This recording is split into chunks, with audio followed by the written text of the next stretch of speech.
अस्सलामुअलैकुम नाज़रीन कराम, नई वीडियो में आपको खुशामदीद कहते हैं। इस्लामाबाद हाई कोर्ट के डिवीज़न बेंच में इमरान खान की दरख्वास्त पर समाअत हुई जेल ट्रायल के ख़िलाफ़ और जज की तैनाती के ख़िलाफ़, और बिलाखिर ये मामला इनके गले पड़ गया है। सलमान अकरम राजा के मुदल्लल दलाइल ने ऑनरेबल बेंच को भी मजबूर कर दिया कि वह हर सूरत इस मामले पर आगे जाके एक्शन लें। वफाकी हुकूमत की जानिब से काबीना का फ़ैसला भी पेश किया गया और बताया गया कि जज की तैनाती किस तरह से होती है। इस पर फिर सलमान अकरम राजा ने उनको ये कहकर खामोश करवा दिया कि ये तैनाती तो सिर्फ चीफ जस्टिस ऑफ पाकिस्तान कर सकते हैं, वो इस्लामाबाद हाई कोर्ट के चीफ जस्टिस भी नहीं कर सकते थे। इस पर फिर अदालत ने सारी तफसीलात तलब कर ली हैं, सारा रिकॉर्ड मंगवा लिया है और ये मामला बहुत तेज़ी के साथ आगे बढ़ रहा है, क्योंकि ये मामला पहले जस्टिस आमिर फ़ारूक के पास था। आमिर फ़ारूक ने इसको खारिज किया। अब डिवीज़न बेंच है जो इस पर समाअत कर रहा है। इससे पहले मैं आपको बताता चलूँ कि लाहौर हाई कोर्ट के 11 में से 2 जजेज़ ने जो दरख्वास्तें दी हुई थी 3 करोड़ से ज़ायद के कर्ज़ों की निगरान हुकूमत को, जो हर दौर में जजेज़ की जानिब से बिलासूद कर्ज़ लिया जाता है, सरकारी अफसरान भी लेते हैं, जजेज़ भी लेते हैं। इस साल सितंबर में निगरान हुकूमत पंजाब की जानिब से 11 जजेस को 36 करोड़ 15 लाख रुपए के बिलासूद कर्जे की फराहमी के इकदाम को बड़े पैमाने पर तनकीद का निशाना बनाया गया, क्योंकि ये इकदाम एक ऐसे वक्त में सामने आया जब तवानाई के निर्ख और महंगाई आसमानों को छू रही है और आम आदमी महंगाई के बदतरीन दबाव का शिकार है। हर जज को 3 बरस की कुल 36 बुनियादी तनख्वाहों के बराबर सूद से पाक कर्ज हासिल करने की इजाज़त दी गई थी और हर जज की बुनियादी तनख्वाह 9,12,862 रुपये माहाना थी। इन जजेस को 144 माह यानी 12 साल में अपनी तनख्वाहों और पेंशन से कटौती के ज़रिए ये कर्ज़ वापस करना था।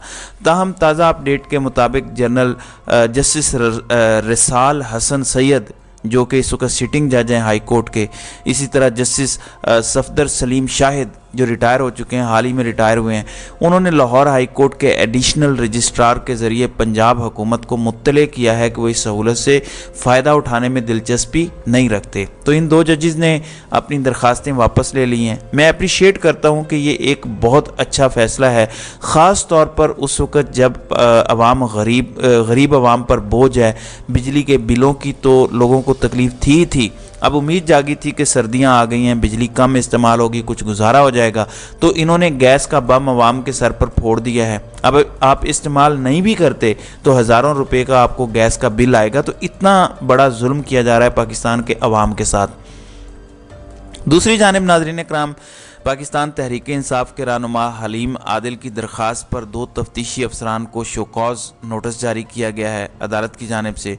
सिंध हाई कोर्ट ने साबिक opposition leader Sindh assembly Haleem Adil की दरख्वास्त पर समाअत की और 2 तफ्तीशी अफसरान को शोकॉज नोटिस जारी किए। अदालत ने मुकदमात की तफसीलात तलब करते हुए 2 तफ्तीशी अफसरान को शोकॉज नोटिस जारी किए। सिंध हाई कोर्ट ने तफ्तीशी अफसरान को मुकदमात के मुद्दइयों को अदालत में पेश करने का हुक्म दिया था। ये वो दरख्वास्त थी जिसमें हलीम आदिल शेख ने कहा था कि मेरे खिलाफ मुकदमात की तफसीलात पेश की जाए और मेरे खिलाफ जो नामालूम मुद्दायान हैं उनको भी अदालत के सामने पेश किया जाए। तीसरा ये कि मेरे खिलाफ केसेस में हिफाजती जमानत दी जाए।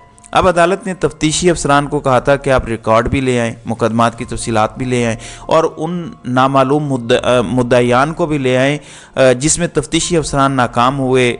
उन मुद्दायान को लाने के लिए दौरान समाअत दोनों तफ्तीशी अफसरान अदालत में मुद्दई मुकदमा पेश करने में नाकाम रहे, तो अदालत ने तफ्तीशी अफसरान को वजाहत पेश करने का शोकॉज नोटिस जारी करते हुए समाअत मुलतवी कर दी और अदालत ने कहा कि वजाहत भी पेश करें, शोकॉज का जवाब भी दें और साथ उन मुद्दायान को अदालत में पेश भी करें। जबकि पाकिस्तान तहरीक इंसाफ के सदर चौधरी परवेज़ इलाही की दरख्वास्त ज़मानत पर भी समाअत हुई है। मोहम्मद खान भट्टी को बतौर प्रिंसिपल सेक्रेटरी तैनात करने का जो केस था उस पर परवेज़ इलाही के खिलाफ एंटी करप्शन अदालत में समाअत हुई। दौरान समाअत पंजाब असम्बली में मोहम्मद खान भट्टी की बतौर प्रिंसिपल सेक्रेटरी तैनाती का मसला पेश किया गया। प्रोसिक्यूशन ने मौक़िफ़ इख्तियार किया कि साबिक वज़ीर आला पंजाब परवेज़ इलाही ने इख्तियारात का गलत इस्तेमाल करते हुए मोहम्मद खान भट्टी को गैर कानूनी तौर पर तैनात किया। एंटी करप्शन की अदालत ने प्रोसिक्यूशन से मुकदमे का रिकॉर्ड तलब करते हुए समाअत 6 नवंबर तक मुलतवी कर दी। परवेज़ इलाही पर मोहम्मद खान भट्टी को गैर कानूनी तौर पर प्रिंसिपल सेक्रेटरी भर्ती करने का इल्ज़ाम है। अब जब और कोई इल्ज़ाम था ही नहीं, कोई बड़े पैमाने पर करप्शन का इल्ज़ाम नहीं था, तो कभी गैर कानूनी भर्तियाँ और कभी कुछ इस तरह से परवेज़ इलाही को इंतकाम का निशाना बनाया जा रहा है। हमने देखा है कि फ़वाद हसन फ़वाद, अहद चीमा, तौकीर शाह जो बड़े बड़े केसेस में मुलजिमान थे, उनको ना सिर्फ रजीम चेंज के बाद नवाजा गया बल्कि निगरान हुकूमत ने भी उन्हीं को नवाजा है। निगरान हुकूमत में भी उन्हीं लोगों को तैनात रखा गया है जो हमारे मुल्क का एक अलमिया है।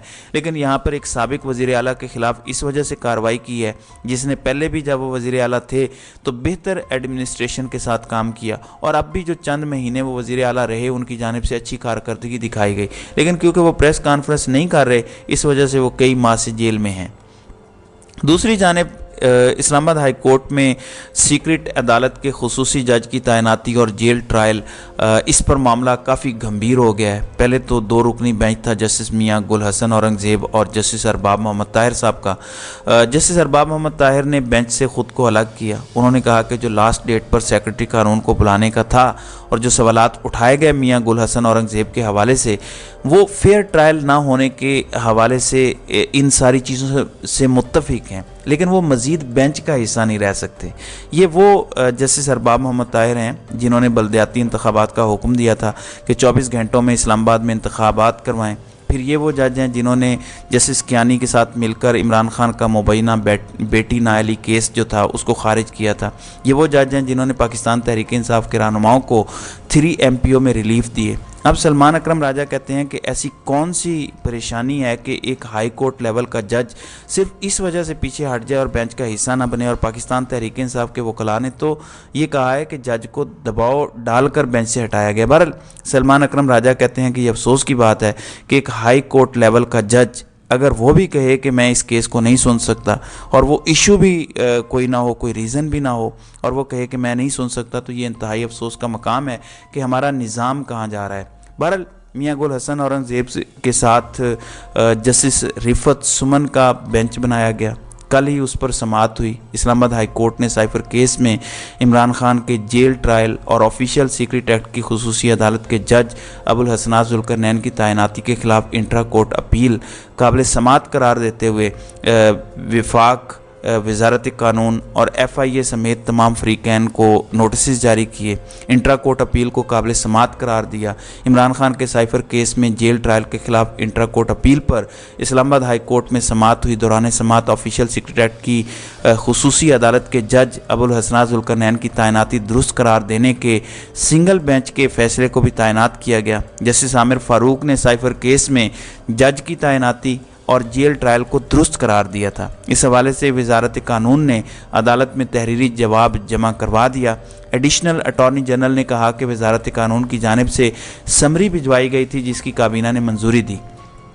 अब नाज़रीन इकराम, इससे पहले काबीना का जिक्र नहीं था, लेकिन इन्होंने जैसे तैसे उसकी मंजूरी करवा ली। इंसदाद दहशतगर्दी अदालत के जज को ऑफिशियल सीक्रेट एक्ट की खुसूसी अदालत का जज तैनात किया गया। काबीना की मंजूरी के बाद तैनाती का नोटिफिकेशन जारी हुआ। अदालत ने कहा कि 27 जून 2023 को विफाकी काबीना ने इंसदाद दहशतगर्दी अदालत के जज की तैनाती की मंजूरी दी। विफाकी काबीना की मंजूरी में कहीं नहीं लिखा हुआ कि ये ऑफिशियल सीक्रेट एक्ट खुसूसी अदालत के जज की तैनाती है। अब वो समरी तो बना बैठे, लेकिन खान जो कहते हैं कि एक तो पढ़े लिखे नहीं, दूसरा कोशिश भी नहीं करते। तो अदालत ने कहा कि आपने 27 जून 2023 को, और 27 जून वाली ये PDM की काबीना है, निगरान काबीना नहीं है, तो 27 जून को वफाकी काबीना ने इंसदाद दहशतगर्दी के जज की तैनाती की मंजूरी तो दी, लेकिन वफाकी काबीना की मंजूरी में कहीं नहीं लिखा हुआ कि ये ऑफिशियल सीक्रेट एक्ट खुसूसी अदालत के जज की तैनाती है। अब जब वो नहीं लिखा हुआ तो आपने अज खुद कैसे उसमें से निकाल लिया कि यही जज खुसूसी अदालत के भी जज होंगे। तो एडिशनल अटॉर्नी जनरल ने कहा कि वजारत कानून की समरी के पैराग्राफ नंबर 6 की क्लॉज नंबर 3 में यह लिखा हुआ है। अब दरख्वास्त गुजार के वकील सलमान अकरम राजा ने कहा कि वफाकी हुकूमत ने अपनी मर्जी से एक जज को ऑफिशियल सीक्रेट एक्ट की अदालत का जज तैनात कर दिया। ऑफिशियल सीक्रेट एक्ट की खुसूसी अदालत के जज अबुल हसनात मोहम्मद जुल्करनैन की तैनाती के लिए मुतलका चीफ जस्टिस से मुशावरत नहीं की गई। इस पर additional attorney general Manvar Iqbal Dogal ने जज की तैनाती की मंजूरी से मुतल्लिक काबीना की समरी भी अदालत के सामने पेश कर दी। हाई कोर्ट ने जज की तैनाती के खिलाफ इंट्रा कोर्ट अपील काबिल समाअत करार देते हुए विफाक, वजारत कानून और FIA समेत तमाम फ्रीकैन को नोटिस जारी कर दिए। जस्टिस मियां गुल हसन औरंगज़ेब ने कहा कि हम इस केस में नोटिस जारी कर रहे हैं सोमवार के लिए, आप याद रखें। बड़े खूबसूरत रिमार्क्स थे जस्टिस मियां गुल हसन औरंगज़ेब के।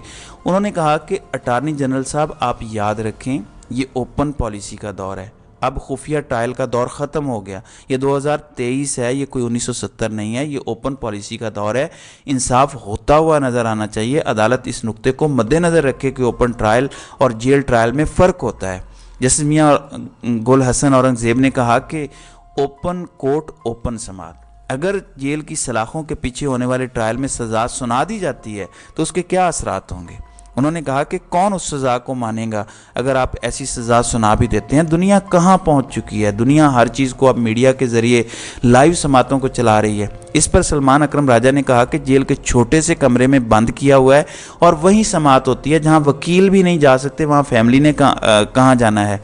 तो अदालत ने एडिशनल अटार्नी जनरल से कहा कि ये सब चीज़ें आपको देखनी हैं।